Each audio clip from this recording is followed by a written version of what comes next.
Patrice, par quoi souhaitez-vous commencer? Eh bien, par un homme qui fait partie de ces quelques pop stars de l'art, à la fois légitimes, connus, controversés et ayant un rayonnement mondial. Il s'agit d'Anish Kapoor, dont on nous annonce dans le magazine Numéro qu'il va assiéger cet été, le château de Versailles. Alors vous allez me dire, le château de Versailles, on a vu d'autres avec Koons, etc. Sauf que là, à mon avis, ça va faire parler. Ah bon? Il a l'intention, tenez-vous bien, d'exploser les lieux en tirant à boulet rouge. Ah ouais.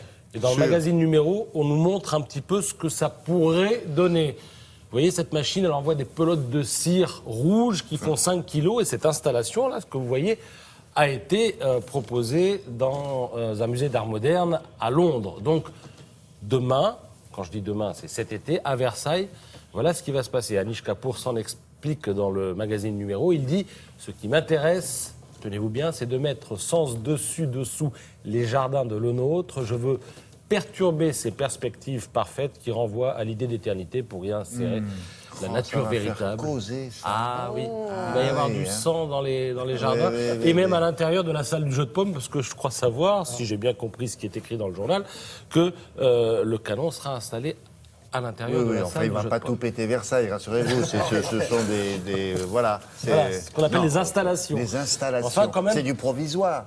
Tremblay, Versaillaise, Tremblay, Versailles. Tremblay. Faites gaffe. Versailles. Vous pourrez avoir Peut-être qu'il tout va le, pas y arriver au bout, lui. C'est quatre. tout le détail dans le magazine Numéro Bon. qui consacre sa production à l'art contemporain. Très beau magazine. Dans le magazine Idéate maintenant, une édition spéciale Erwin Olaf, l'un des plus grands photographes contemporains. Alors, vous allez avoir un aperçu de son travail avec un triptyque d'autoportrait. Là, vous l'avez en réel, c'est lui. Celui-là.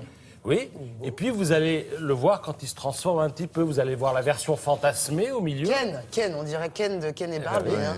Qu'est-ce qu'il a à droite? Et la il a- version anticipée à droite, il se vieillit un petit peu et il faut reconnaître qu'il a une maladie pulmonaire, donc ça risque de se terminer aussi avec un tuyau dans le nez. Pour lui, il l'assume. Alors, autre aspect de son travail maintenant, des photos qu'on dirait extraites de films. Regardez, ouais, il y a une atmosphère particulière.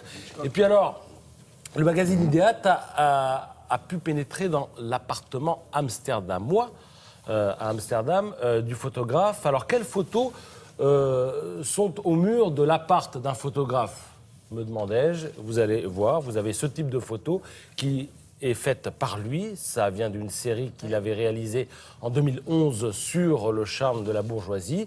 Mais vous avez aussi d'autres photos, notamment la photo du portrait, un portrait de Miles Davis, Ah ouais, c'est gay. très connu, fait par Anton ce Corbijn. sont ces- Voilà, là, on est dans l'appartement du photographe. Ce On sont voit ces les doigts qu'on photographies voit là. qu'il met au mur.